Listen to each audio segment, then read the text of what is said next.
We saw revenue accelerate. It grew 49%. But really, the key metric that investors have been keying in on with this company has been the commercial side of the business. Yes. Break down those results and I guess how sustainable it is, whether this represents potentially a tipping point in terms of that commercial business.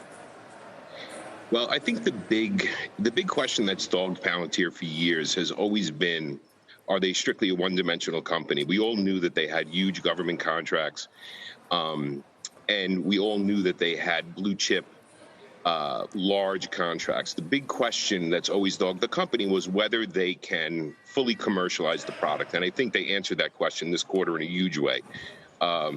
Revenues are up 90% on the commercial side.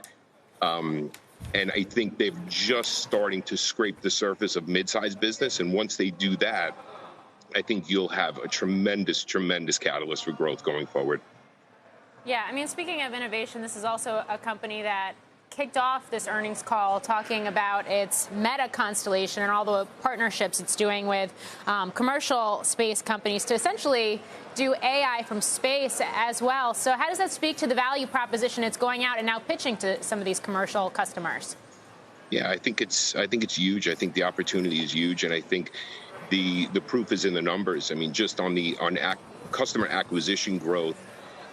In the previous quarter, it was up substantially, and they're actually on target to actually double their customer base over the course of 21. So again, huge numbers. And then back to the top line, the revenue growth up 49% was fantastic. But I think the big picture here and the big thing you have to look at is the free cash flow. Another quarter of positive free cash flow, and again, raising the full year guidance from 150 million to 300 million is just unprecedented for a company growing at this rate. So the operational leverage is something that you're quite attracted to at this moment, and I guess can pick up even more as they continue to grow. Sure, absolutely. I mean, I see very little in the way of headwinds for the company at this point in time. I mean, they're literally, I think, the 800-pound gorilla in their space. I think they've been able to get traction on the commercial side, and I think the growth profile going forward is going to be phenomenal. Yeah, I mean, and to be fair, defense contracting is not a bad business to be in either. If you get some high-profile program awards as well, it's steady cash flow.